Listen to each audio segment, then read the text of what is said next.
কোথায়? স্যার এদিকে। 1 মিনিট।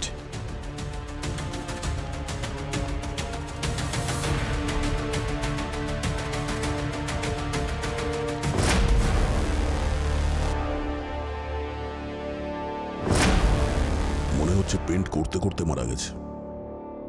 এর পেন্টিং তো অমর হয়ে গেছে। আপনি একটু ওদিকে যাবেন।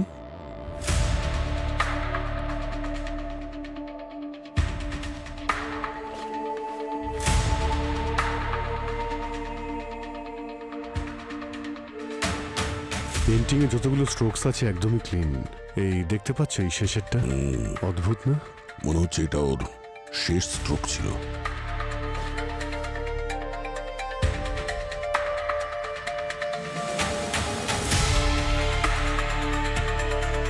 স্যার স্যার বডিতে কোনো আঘাতের চিহ্ন তো দেখছি না। স্যার বিষও দেওয়া হয়নি, ক্লিন। ক্লিন থাকলে মারা গেল কি করে? জায়গাটা ভালো করে চেক করো। খুন যখন হয়েছে তো প্রমাণ নিশ্চয়ই থাকবে।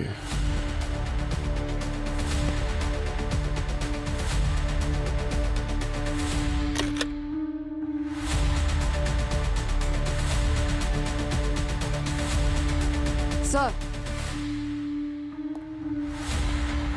ফোন পাওয়া গেছে, হয়তো রঞ্জিতের। লক আছে।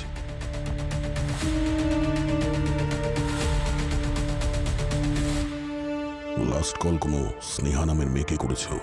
স্নেহা?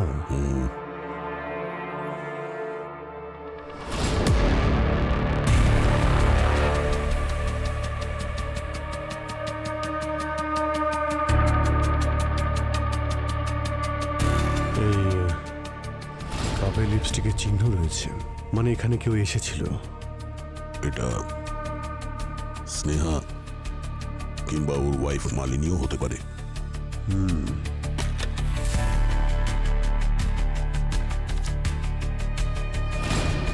স্যার, এই ডায়েরি আর এই ফটোগুলো বক্সে পেলাম।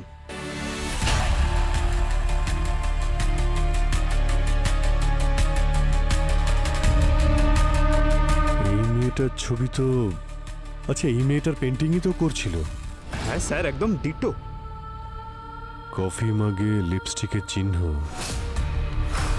আর লাস্ট কল করেছিল স্নেহাকে।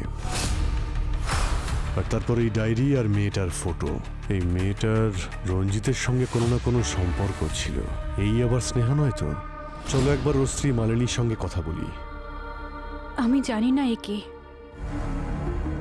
হ্যাঁ, আমি এসেছিলাম এখানে, আমাদের অ্যানিভার্সারি ছিল, কিন্তু রঞ্জিত অ্যাজ ইউজুয়াল নিজের পেন্টিং নিয়ে বিজি ছিল। তারপর আমাদের মধ্যে ঝগড়াও হয়েছিল, কিন্তু যেহেতু ওর পেন্টিং কমপ্লিট করার ছিল সেজন্য আমি চলে গেছিলাম। আপনি চলেই যখন গেছিলেন তাহলে ফিরে এলেন কেন?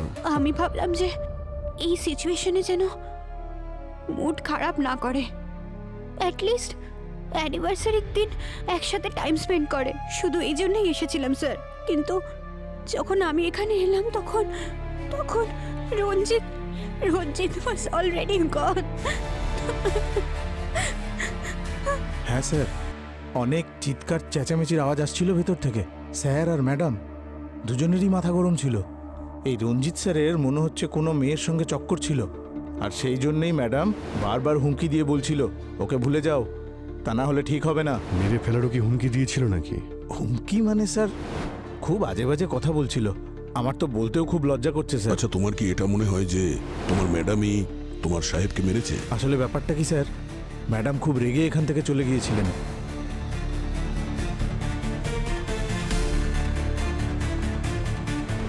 একটু পরেই ফিরে এসেছিলেন, আর তার ঠিক একটু পরেই না আমি স্যারের চিৎকারের আওয়াজ শুনেছিলাম। আমি দৌড়ে ভেতরে চলে গেলাম, তো আমি গিয়ে দেখলাম স্যার নিচে পড়েছিলেন, ম্যাডাম ওনার কাছেই দাঁড়িয়েছিলেন।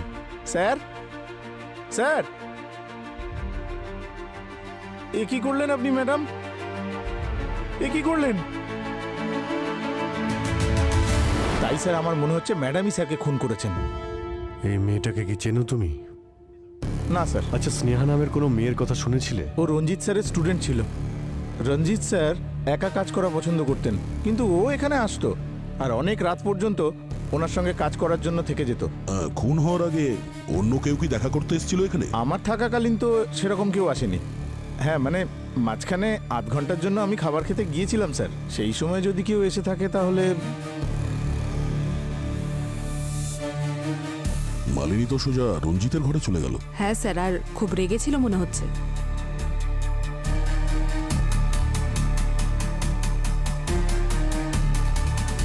একটু ফরওয়ার্ড করো তো।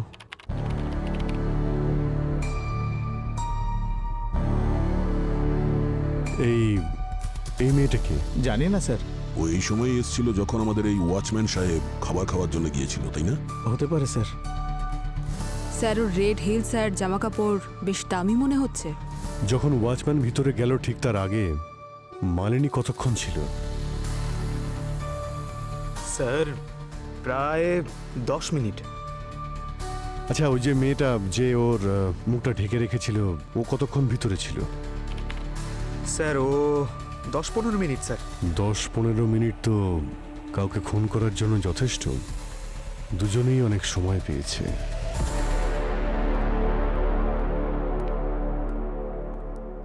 পঙ্কজ, ওই রেড স্যান্ডেলের মেয়েটার ব্যাপারে জানতে পারলে কিছু? স্যার রঞ্জিতের আর্ট গ্যালারির কাছে ইনকোয়ারি করেছি, কিন্তু কেউই ওই মেয়েটাকে দেখেনি স্যার। ওখানকার যতগুলো সিসিটিভি ক্যামেরা আছে সবটাই ট্রেস করার চেষ্টা করা হচ্ছে। ওই মেয়েটার ব্যাপারে সমস্ত ইনফরমেশন চাই আমার। ওকে কি করতে এসেছিল আর কোথায় পাওয়া যাবে ওকে। আই এম শিওর ওই মেয়েটাই কিছু একটা করেছে। আচ্ছা, তোমার কেন এটা মনে হচ্ছে যে ওই রেড স্যান্ডেল পরা মেয়েটাই রঞ্জিতকে খুন করেছে? আরে ভাই, কারো বাড়িতে কেউ মুখ ঢেকে ভালো কোনো উদ্দেশ্য নিয়ে তো ঢুকবে না। দেখতে গেলে উদ্দেশ্য তো মালিনীরও ঠিক ছিল না। ওয়াচম্যান বলছিল না যে মালিনী আর রঞ্জিত অনেকক্ষণ ধরে ভেতরে ঝগড়া করছিল? তাহলেও এতটা সময় যখন ভেতরে ছিল, যা খুশি হতে পারে। হ্যাঁ, হতে পারে, কিন্তু হাজব্যান্ড আর ওয়াইফের মধ্যে ঝামেলা তো হতেই পারে না। এর মানে এটা তো নয় যে কেউ কাউকে খুন করে দেবে। ওর হাজব্যান্ড মারা গেছে, একটু তো সিম্প্যাথি দেখাও। আমার ডিউটি সিম্প্যাথি দেখানোর জন্য নয়, কেস সলভ করার জন্য। আর এমনিতেও তুমি কিভাবে জাজ করবে? হ্যাঁ, তোমার তো পাস্ট প্রেজেন্ট সম্পর্কে কোনো আইডিয়াই থাকে না। কি বললে? হ্যাঁ, কি বললে কি তুমি? দেখো, তুমি কিন্তু প্রফেশনাল আর পার্সোনাল বিষয় গুলিয়ে ফেলছো দয়া, বুঝেছো? আমি তো তোমাকে এটাই বোঝানোর চেষ্টা করছি যে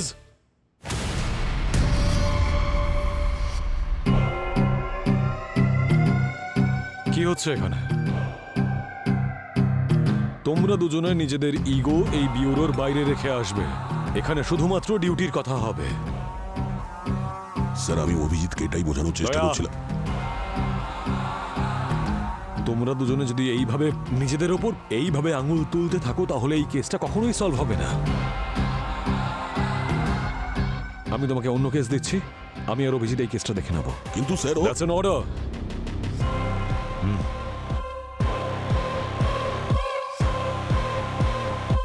yes sir.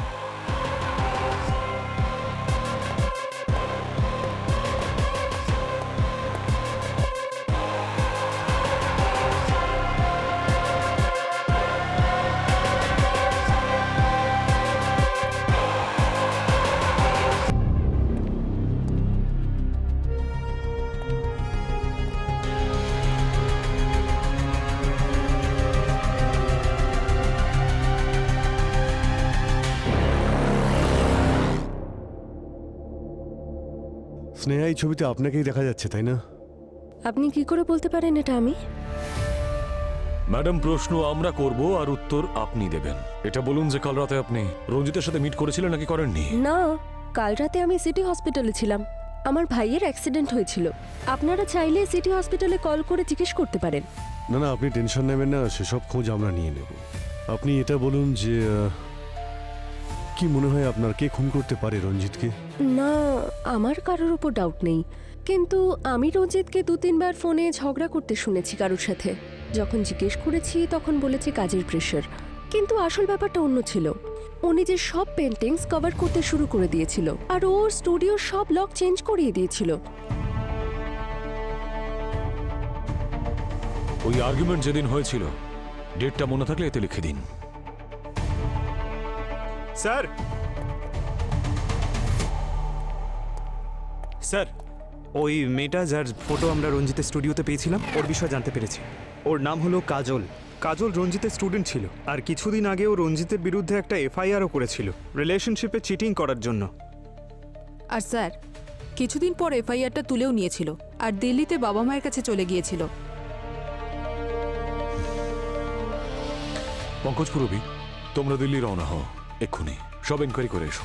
Okay? I am sorry sir, but that's not possible. 1 মাস আগে কাজল সুইসাইড করেছিল। হোয়াট? হ্যাঁ স্যার, লোকাল পুলিশের কাছ থেকে জানা গেছে, কিন্তু সুইসাইডের কারণ খুঁজে পাওয়া যায়নি। তোর বাড়ির লোকের সঙ্গে কথা বলার চেষ্টা করেছো? ওর বোনের সঙ্গে কথা হয়েছে স্যার। ওরা বলছিল যে কাজল আর রঞ্জিত নাকি একটা রিলেশনশিপে ছিল, কিন্তু যেই মুহূর্তে কাজল ওকে বিয়ে করার কথা বলে রঞ্জিত ওর সঙ্গে ব্রেকআপ করে নেয় স্যার। ওর বোন বলছিল স্যার যে সুইসাইডের আগে কাজলের একটা ফোন এসেছিল, আর কলটা আসার পরেই ও ডিস্টার্ব হয়ে গিয়েছিল। তাহলে কলটা কি করেছিল? ফোন রেকর্ড চেক করেছিলে? রঞ্জিত করেছিল। রঞ্জিত?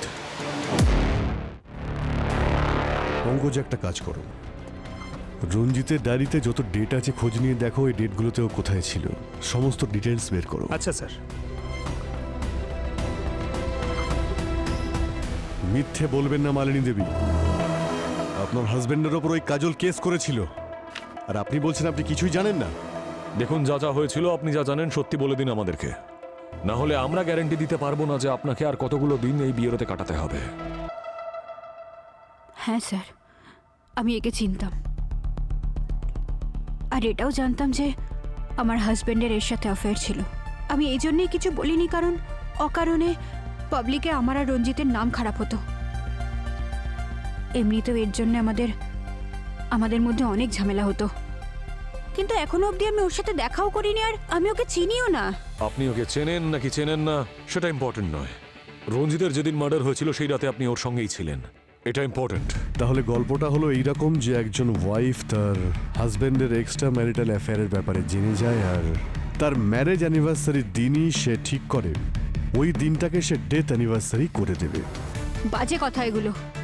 ওই সামান্য একজন ওয়াচম্যান আপনাদের বলেছে আমার সাথে রঞ্জিতের ঝামেলা হচ্ছিল, সেজন্য আপনারা আমাকে তো দেখছি ভিলেন বানিয়ে দিলেন। আর আমি বলছি তো যে আমাদের দুজনের সম্পর্ক ঠিক ছিল না, কিন্তু ও আপনাদের মতো লোকেদের গেমস আমি খুব ভালো করে জানি, যে প্রথমে বড় লোকদের কেসের মধ্যে ফাঁসাবো, মিডিয়াতে নাম করব, আর তারপর ডিপার্টমেন্টে প্রমোশন, তারপর সাইড বাই সাইড ব্ল্যাকমেল করে নিজেদের পকেট গরম করা। কিন্তু একটা কথা আমি বলে রাখছি, আপনারা কিন্তু আমার কিচ্ছু করতে পারবেন না। আমার ক্ষমতা কিন্তু অনেক ওপর অব্দি আছে। এরকম ওপর পর্যন্ত ক্ষমতা থাকা অনেকেই আমি দেখেছি মালিনী দেবী, আর আমাদের কাছে বড় লোক গরিব সব সমান হয়। যদি আপনি রঞ্জিতকে খুন করে থাকেন, মনে রাখবেন খুনের শাস্তি শুধু ফাঁসি হয়। তাই যা কিছু বলবেন ভেবে চিনতে বলবেন। স্যার। হ্যাঁ পঙ্কজ? স্যার, এই ডায়েরিতে এমন অনেক জায়গা মেনশন করা রয়েছে যেখানে রঞ্জিত যেত। ওখানে একটা পুরনো বাংলো আছে স্যার, যেটা আগে একটা আর্ট স্কুল ছিল, ওখানে ও বারবার গেছে। অভিজিৎ, তুমি যাও আর গিয়ে খবর নাও, এমন কি বিশেষ আছে ওই বাংলোতে যে রঞ্জিতের ওখানে বারবার আসা যাওয়া ছিল।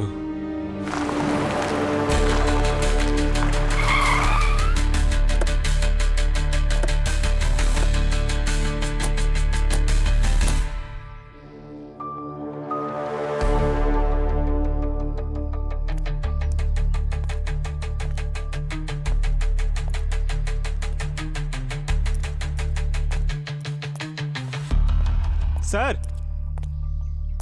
ভেঙে দেবো? আরে ছাড়ো না ভাই পঙ্কজ, দরজা ভাঙতে গিয়ে আবার তোমার পাটা না ভেঙে যায়। দরজা ভাঙার কাজ তো শুধু দয়া, সব জায়গায় শক্তি দিয়ে সব কিছু হয় না, মাঝে মধ্যে বুদ্ধিরও ব্যবহার করতে হয়।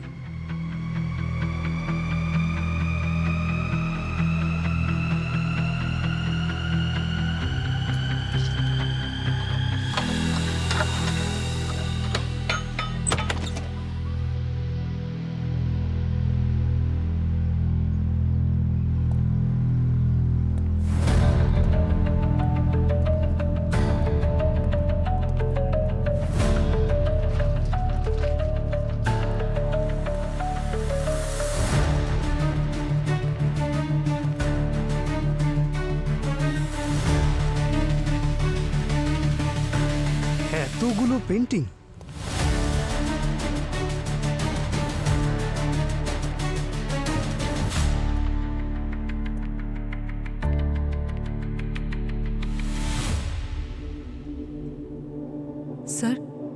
পেন্টিংসগুলো দেখে মনে হচ্ছে এগুলো বেশ দামি। রঞ্জিত কি এখানে পেন্টিং এর জন্যই আসতো নাকি? স্যার, এই রঞ্জিতের মৃত্যুর পিছনে নিশ্চয়ই অন্য কারণ আছে। ঠিক বলেছ। একটা কাজ করো, বাংলোটাকে সিল করে দাও। খোঁজ নিয়ে দেখো বাংলোটা কার, আর এই সমস্ত পেন্টিংগুলো তোলো।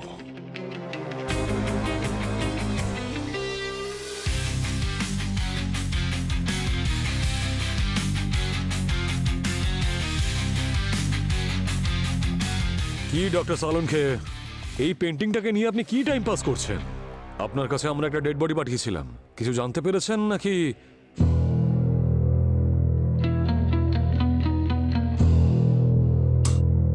আরে অভিজিৎ, বড় অদ্ভুত কেস নিয়ে তুমি এসেছো। কেন, কি হয়েছে?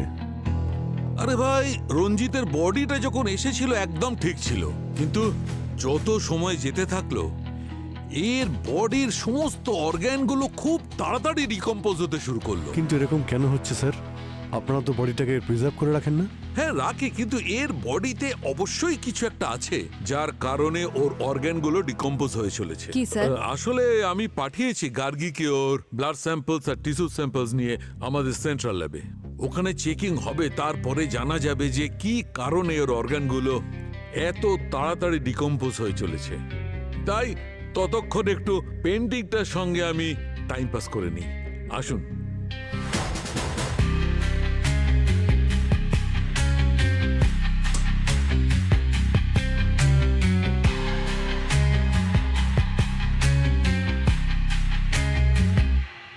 এই দেখুন, পেন্টিং এর সঙ্গে টাইম পাস করে আমি কি পেয়েছি। কিছু রহস্যকে রহস্য রাখার জন্যে মরতেই হয়। এমন কোন রহস্য আছে যে কারণে রঞ্জিতকে এইভাবে মরতে হয়?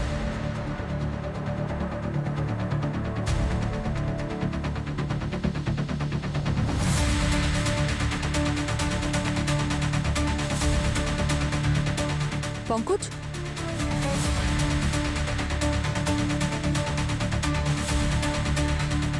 এই দেখো। অভিজিৎ স্যারকে ফোন করছি। আরে স্যার, আপনাকেই ফোন করছিলাম। স্যার এই দেখুন। স্যার, আমি রঞ্জিতের ব্যাকগ্রাউন্ড চেক করছিলাম। ওর একটা সোশ্যাল মিডিয়া পোস্ট দেখতে পেলাম। জানতে পেরেছি যে আরও একটা মেয়ে রঞ্জিতের উপর চিটিংয়ের অ্যালিগেশন এনেছিল, কিন্তু এ কোনো এফআইআর ফাইল করেনি। ওর নাম আকাঙ্ক্ষা। তার মানে সিসিটিভিতে যাকে দেখা গিয়েছিল সে আকাঙ্ক্ষাই, যে ওই রাতে রঞ্জিতের আর্ট গ্যালারিতে গিয়েছিল। খোঁজ নাও, গিয়ে মিট করো ওর সঙ্গে। বিখ্যাত পেন্টার রঞ্জিতের মৃত্যুর পেছনে কার হাত রয়েছে সেই রহস্য এখনো রহস্যই আছে, কিন্তু এখন যখন সিআইডি ইনভলভ হয়েছে এই কেসে, তখন নিশ্চয়ই আমরা খুনিকে শনাক্ত করতে পারবো। কিন্তু এই মুহূর্তে আপনারা আমাদের সাথে থাকুন। আপনাদের মধ্যে আসছে কিরণ, রহস্য উদ্ঘাটন করতে, যে রহস্য আসলে একটা স্ক্যাম, যেটা আপনার রাতের ঘুম কেড়ে নিতে পারে। সুনীল, আমাকে তো একটু হেল্প করতে পারো? সারাদিন বসে বসে টিভিই দেখে যাও। নমস্কার দর্শক, আমি হলাম কিরণ, দেখছেন সেকেন্ডস রিপোর্ট। আপনাদেরকে স্বাগত জানাই। সুনীল, কখন থেকে চিৎকার করছি, কিন্তু তুমি তো টিভি দেখা থেকে বিরতিই নিতে পারছো না। তাজা খবর শুধু তুমি খ্যাচখ্যাচ করো, শান্তিতে একটু টিভিও দেখতে দেবে না। সেই সত্য ঘটনাগুলো তুলে নিয়ে আসি। আচ্ছা তাই বুঝি? আর এর গলা তো কোকিলের মতো লাগে তোমার, তাই না? এখানে বসে তুমি কোনো নিউজ টিউজ দেখো না, এই বাজে মেয়ে কিরণকে দেখার জন্য তুমি টিভি অন করো। আমি সত্যি যদি পারতাম তাহলে এই নিউজ চ্যানেলটা বন্ধ করে দিতাম, আর এই মেয়েটার গলা টিপে দিতাম। ফুটেজ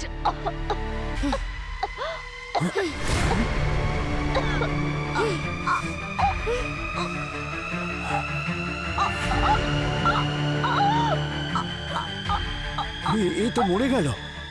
খবর করতে করতে নিজেই খবর হয়ে গেল। ভয় লাগছে আমার। আমার গলাটা টিপে দিও না, আর কখনো খবর দেখবো না। 1 মিনিট, দেখে দেখি সরে যান। স্যার এদিকে।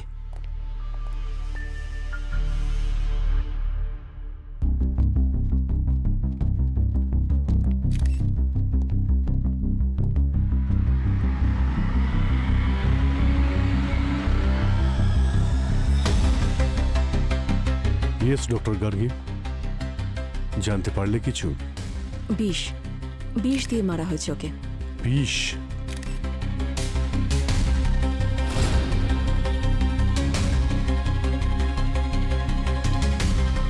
ওর নখগুলো দেখছেন স্যার, একদম নীল হয়ে গেছে। আর ওর ঠোঁটের চারিদিকের স্কিন শুকিয়ে গেছে। It's a clear case of poison.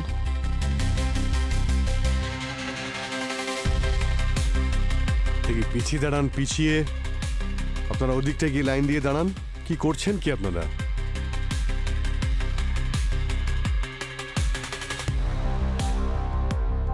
স্টুডিওটাকে ভালো করে চেক করো। বিষ এখানেই দেওয়া হয়েছে মানে কোনো না কোনো এভিডেন্স তো অবশ্যই থাকবে।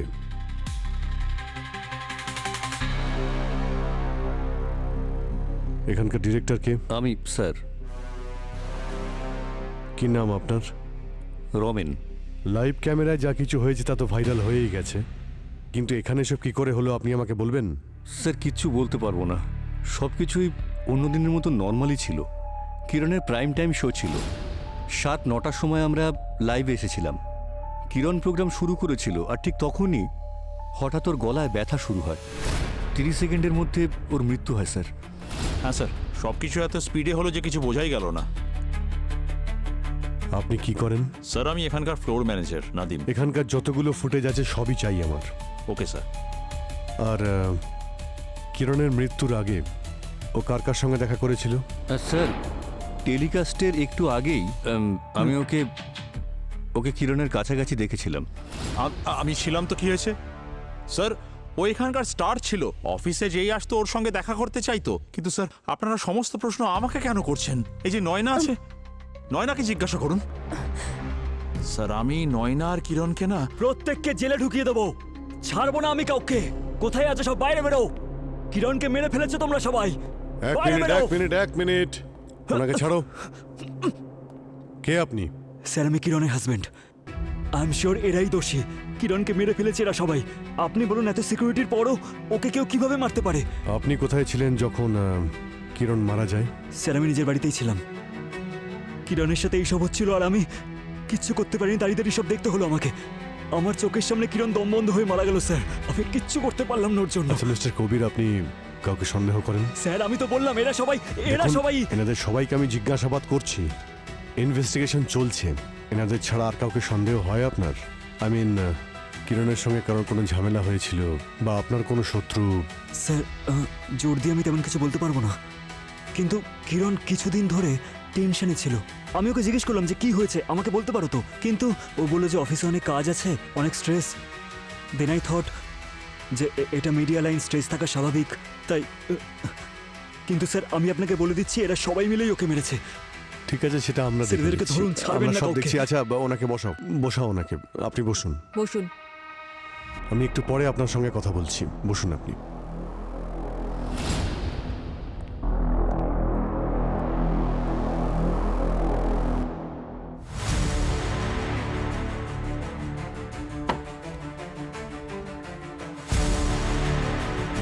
আচ্ছা আপনারা কি বলছিলেন নয়নার ব্যাপারে? হ্যাঁ স্যার, আমি যেটা বলছিলাম, আমি নয়না আর কিরণের মধ্যে একদিন প্রচন্ড ঝগড়া হতে দেখেছি। কি বলছে?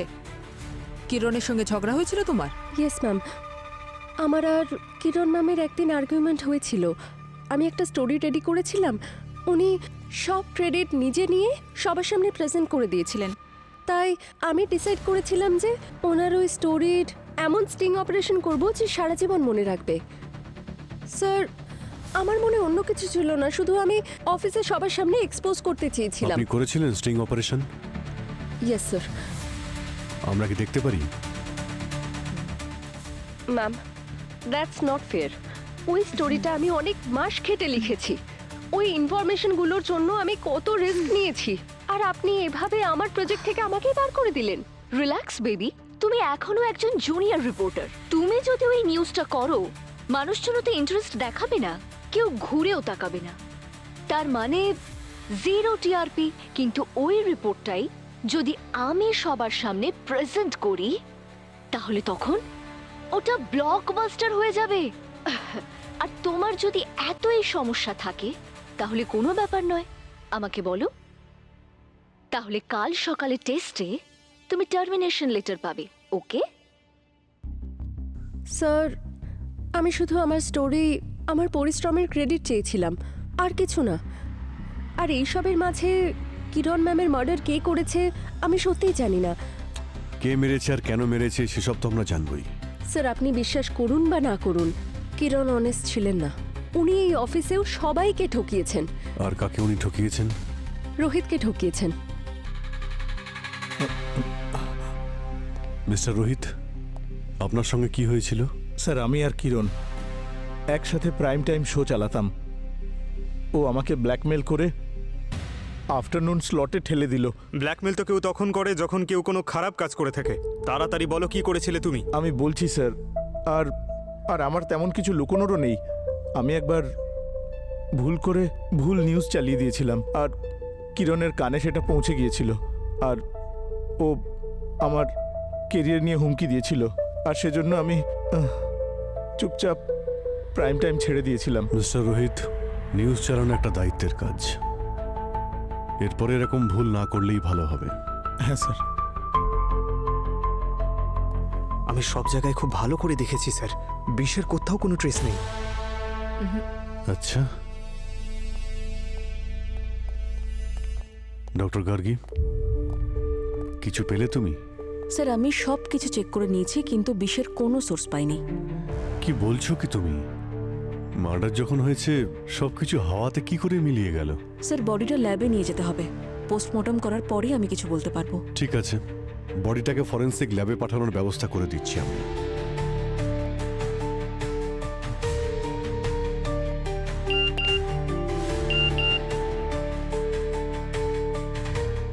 স্যার,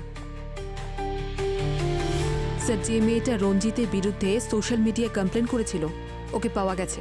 কে সে? ওর নাম আকাঙ্ক্ষা। আকাঙ্ক্ষা? কেউ যদি আমার ক্ষতি করার চেষ্টাও করে, তাও আমি তাকে কিছু বলবো না। আচ্ছা, প্রতিশোধ নিতেও নয়? What do you mean? I mean Akanksha, তুমি যে সোশ্যাল মিডিয়ায় পোস্টটা করেছিলে রঞ্জিতের বিরুদ্ধে রাগ করে, সেটা দেখে মনে হয়নি রঞ্জিতকে তুমি এমনি ছেড়ে দেবে। রঞ্জিত আমায় চিট করেছিল। আমি কোনোদিন জানতেই পারলাম না যে ও ম্যারিড। আমি ডিপ্রেশনে চলে গিয়েছিলাম, অনেক কষ্টে ওভারকাম করেছি। আর ম্যাম, আজকাল সোশ্যাল মিডিয়া সব থেকে সেফ জায়গা নিজের অ্যাঙ্গার আর ডিপ্রেশন বের করার জন্যে। আপনি ওখানে হাজার হাজার পোস্ট পাবেন এরকম।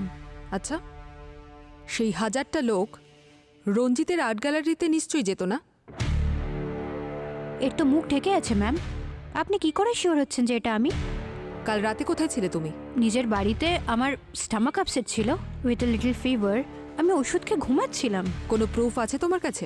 ম্যাম আমি একা থাকি। এবার একা থাকলে আমি প্রুফ কোথা থেকে দেব? আপনি তো একজন সিআইডি অফিসার, খোঁজ নিয়ে জেনে নিন। সে তো আমি অবশ্যই জানবো। স্যার আমি আকাঙ্ক্ষার ফোনের লোকেশন চেক করেছিলাম, ও ঠিকই বলেছে রঞ্জিতের মার্ডারের সময় ও বাড়িতেই আর ছিল। স্যার ওই বাংলোটা যে আছে সেটা কিন্তু রঞ্জিতের নামেই রয়েছে। রঞ্জিতের নামে? এত দামি পেন্টিং যেটা বিক্রি করে কয়েক লাখ টাকা কামানো যায়, সেটা আর্ট গ্যালারিতে রাখার বদলে ওখানে ওই পুরনো বাড়িতে কেন রাখতে গেল? স্যার ওই স্নেহা যে বলছিল রঞ্জিতের সঙ্গে কার নাকি ঝামেলা হতো, ওই ডিটেল থেকে একটা কমন নাম্বার সামনে এসেছে, বিক্রম নামের কেউ। একের পর এক চরিত্র দেখছি বেড়েই চলেছে এখানে। এই বিক্রমের অ্যাড্রেস কি আছে? ওকে, কি এলো এখন আবার?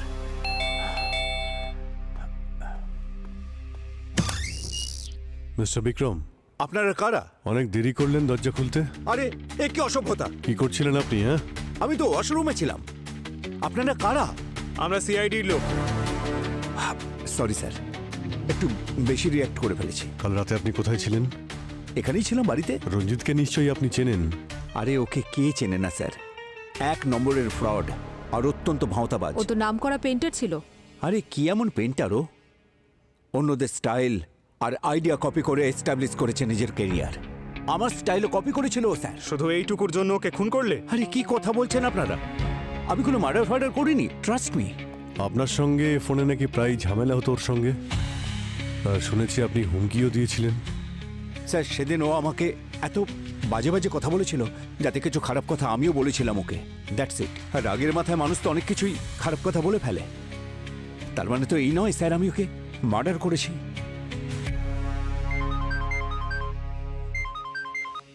হ্যাঁ ডক্টর সালুখে। অভিজিৎ, সবাইকে নিয়ে এক্ষুনি আমার ল্যাবে চলে এসো। Okay sir, sure.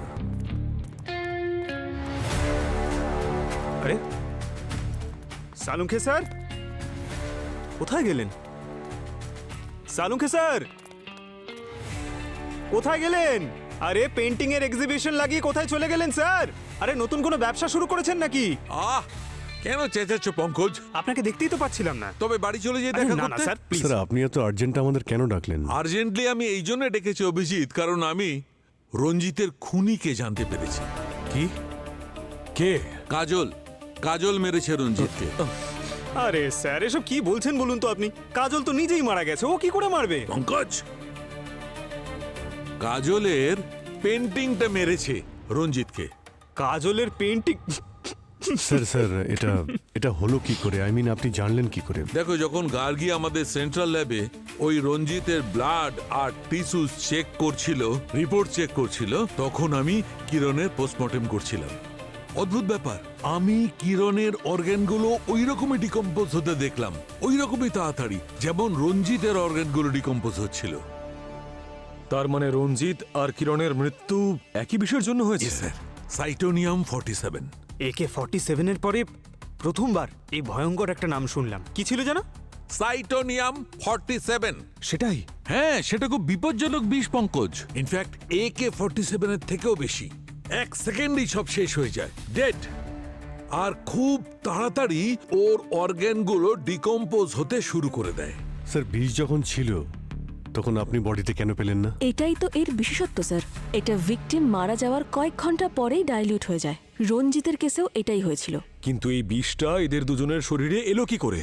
মানে রঞ্জিত আর কিরণ দুজনের মৃত্যুর আগে কোনো কিছুই তো খায়নি, আর না এদের শরীরে কোনো ইনজেকশন দেওয়ার চিহ্ন রয়েছে। ইউ আর রাইট, এই কথাটাই আমিও ভাবছিলাম।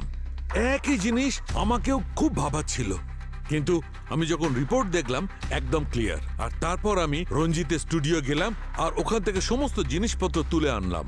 বস, খুবই স্পেশাল কেমিক্যাল এটা, স্কিনের মধ্যে দিয়েও বডির ভেতরে প্রবেশ করতে পারে। আর রঞ্জিতের কেসটায় এই বিষ ভেতরে ঢুকেছে লিনসিড অয়েলের মাধ্যমে।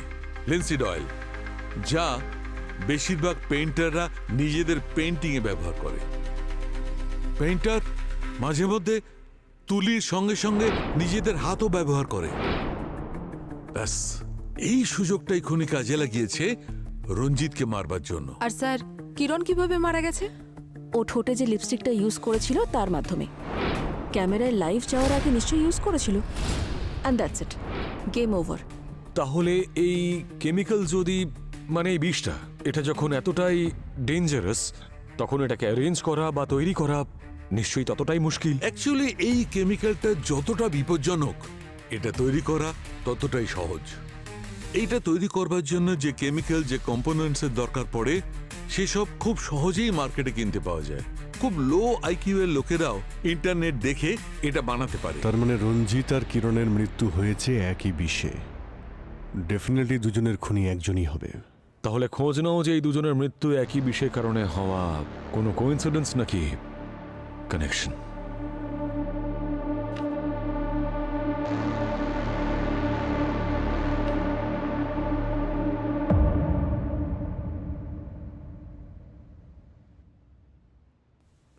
স্যার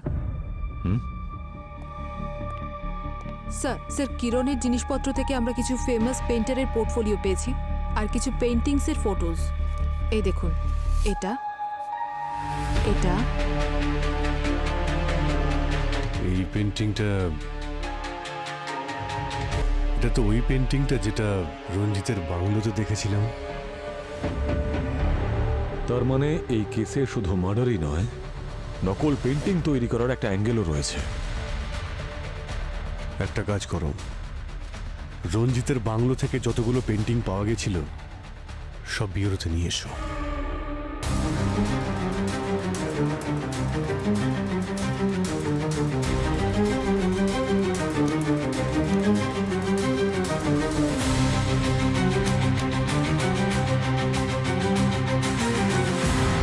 স্যার আমরা জানতে পেরেছি এই পেন্টিংসের অরিজিনাল কপি লন্ডন, অস্ট্রেলিয়া আর সাউথ আফ্রিকাতে রয়েছে। তার মানে রঞ্জিত এই সব পেন্টিং এর ডুপ্লিকেট তৈরি করত, আর হয়তো এই কাজের জন্যই ওকে মরতে হয়েছে।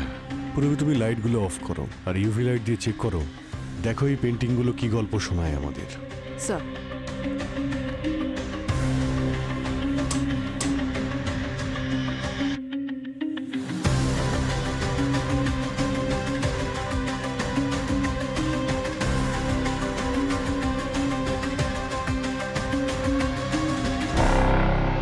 এই পেন্টিংগুলো বিক্রি করার জন্য হয়তো এই কোডটা প্রয়োজন।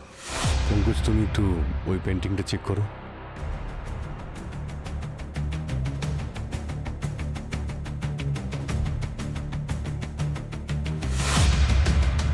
এই ফ্লাওয়ারের চিহ্ন ওই পেন্টিংয়েও ছিল আর এই পেন্টিংয়েও আছে। আচ্ছা, এক কাজ করো, এটা দেখো তো।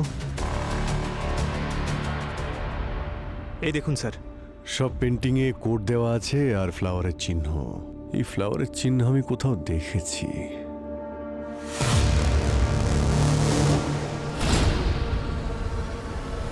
চলো ওনার সঙ্গে দেখা করি গিয়ে। আপনারা আবার আসুন স্যার ভেতরে। ওয়েলকাম, আসুন স্যার। আসতেই হলো বিক্রম বাবু, কারণ সত্যিটা জানতে চাই। কোন সত্যি? কারণ গতবার আপনি পুরো সত্যিটা তো বলেননি। মানে এটাই যে আপনি নকল পেন্টিং বানান। একটা বাংলো থেকে আপনার বানানো নকল পেন্টিং পেয়েছি আমরা, বুঝেছেন আপনি? আপনার কাছে কি প্রমাণ আছে? ওই পেন্টিং আমার। বাজে কথা বলছেন। কি বিক্রম বাবু, সত্যিটা বলবেন নাকি আরো যত্ন করতে হবে আপনাকে? হ্যাঁ,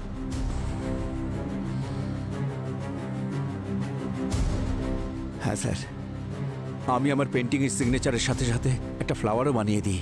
অনেক টাকা পাই স্যার নকল পেন্টিংয়ের জন্য। কন্ট্রাক্ট কে দেয় জানি না স্যার, কখনো দেখিনি তাকে। ইনফ্যাক্ট আমি গলাও শুনিনি কখনো। আমি শুধু পেন্টিংটা বানিয়ে বাংলোর বাইরে রাখতাম। সেখানেই আমি টাকা আর একটা লেটার পেতাম। তার ভেতর থাকতো যে পেন্টিং বানাতে হবে তার ফটো। তা এইসব নিয়ে রঞ্জিতের সঙ্গে কেন ঝগড়া হলো? তেমন কিছু না, ও আমার ইল্লিগাল কাজের ব্যাপারে জানতে পেরে গিয়েছিল। আমাকে হুমকি দিচ্ছিল, বলেছিল আমি কাজ বন্ধ না করলে সবার সামনে আমাকে এক্সপোজ করে দেবে। স্যার, রঞ্জিতকে মারা হয়েছে কারণ ও নকল পেন্টিংসের বিজনেসকে এক্সপোজ করতে চেয়েছিল। কিন্তু কিরণকে মারা হলো কেন? খুনির সাথে ওর কি সম্পর্ক? কিছু তো ব্যাপার রয়েছে, না হলে খুন করবেই বা কেন? স্যার, এই বিক্রমের কথায় আমরা বিশ্বাস করতে পারি না স্যার। এই কেসটাতে সবাই মিথ্যে কথা বলছে। ক্রিমিনাল আবার কবে সত্যি বলে পঙ্কজ? এটা তো আমাদের কাজ, খুনিকে ধরা আর সত্যিটাকে সবার সামনে আনা। যতক্ষণ না এই কেসের সমস্ত সূত্র পাচ্ছি, এই বিক্রম আমাদের র্যাডারেই থাকবে। এখন আমাদের লক্ষ্য হলো ওই লাল স্যান্ডেল পরা মেয়েটা। স্যার, রঞ্জিতের পুরনো বাংলোতে যেখানে নকল পেন্টিংসগুলো পাওয়া গিয়েছিল, ওর আশেপাশে যতজন ছিল সবার নাম্বার ট্রেস করেছি। একটা নাম দেখে আপনিও চমকে যাবেন। এই দেখুন, সূত্র পেয়ে গেছি।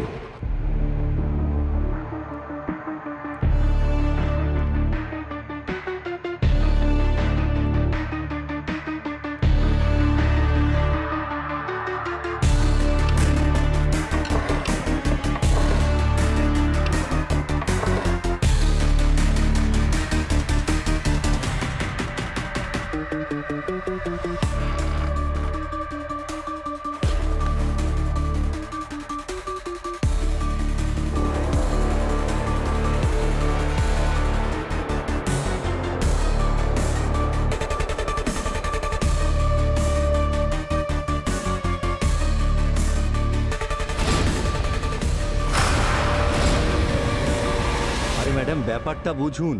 এনআরআই পার্টি অনেক বড়। আরে বস বলেছেন এখন নয়, এখন রিস্কি হয়ে যাবে। সিআইডি বিক্রম অব্দি পৌঁছে গেছে আর সব পেন্টিংও সিজ করে দিয়েছে।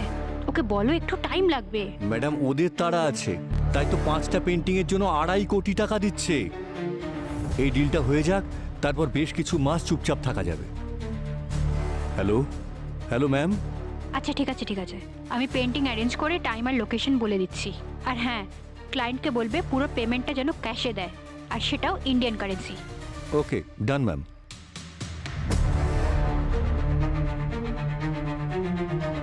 স্যার, আপনারা যা বলেছিলেন তাই তো করলাম। এখন কিছু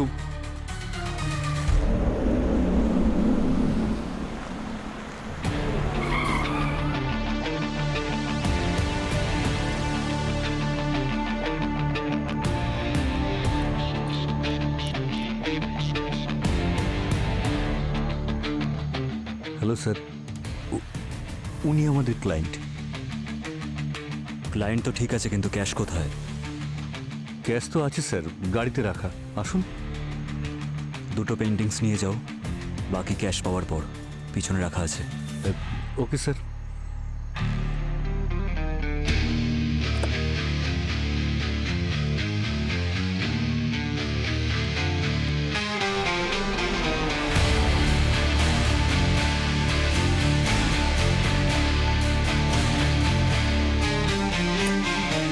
আমার চোখের সামনে কিরণ দম বন্ধ হয়ে মারা গেল স্যার।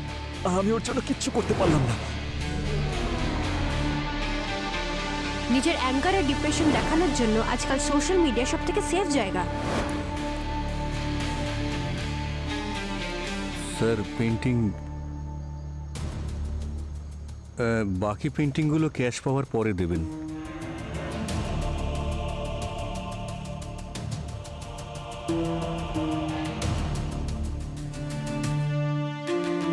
ক্যাশ। ক্যাশ।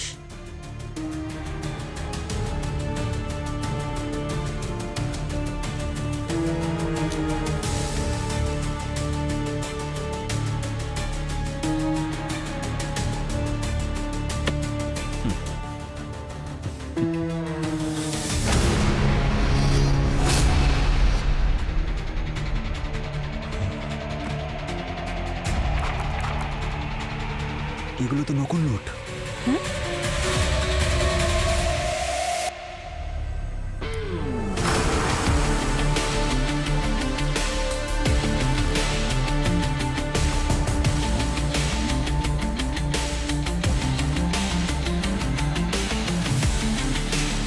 লাউ গাছ লাগালে আম পাবে কোথা থেকে মিস্টার কবির? নকল পেন্টিং যখন নকল ক্যাশ। সিআইডি?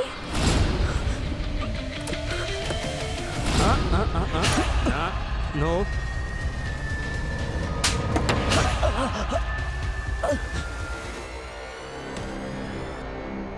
স্যার, রঞ্জিত আমার নকল পেন্টিংসের বিজনেসের ব্যাপারে জানতে পেরে গিয়েছিল। ও বলেছিল যে আমার এই বিজনেসটা বন্ধ করতে হবে, না হলে ও আমাকে সবার সামনে এক্সপোজ করে দেবে। কিন্তু যখন আমি বিজনেসটা বন্ধ করলাম না, তখন ও কিরণের সাথে দেখা করলো যাতে মিডিয়ার সামনেই কথাগুলো আসতে পারে।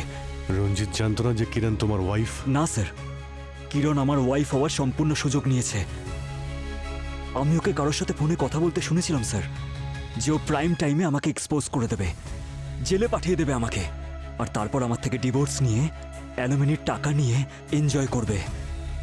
স্যার, রঞ্জিত আর কিরণকে রাস্তা থেকে সরিয়ে দেওয়ার জন্য আমি একটা প্ল্যান করলাম, আর সেটার জন্য আমি আকাঙ্ক্ষাকে পাশে পেলাম। কারণ আমি আকাঙ্ক্ষা আর রঞ্জিতের পাস্টের ব্যাপারে অনেক কিছু জানতাম, আর আমি এটাও জানতাম যে ও অবশ্যই প্রতিশোধ নেবে। রঞ্জিতের মতো চিটার মারা গেছে, ঠিকই হয়েছে। আই এম গ্ল্যাড আমার হাতেই মরেছে, সেজন্যই আমি ওর সাথে হাত মিলিয়েছিলাম। যেদিন আমি রঞ্জিতের সাথে দেখা করতে গেছিলাম, সেদিন ওর পেন্টিং অয়েলটা আমি চেঞ্জ করে দিয়েছিলাম পয়জন অয়েলের সাথে। আর ঠিক সেইভাবেই আমি বাড়িতে কিরণের লিপস্টিকটা চেঞ্জ করে দিয়েছিলাম। এবার দেখো কিভাবে চেঞ্জ হয় তোমাদের লাইফ যখন জেলের মধ্যে তোমরা পচে মরবে।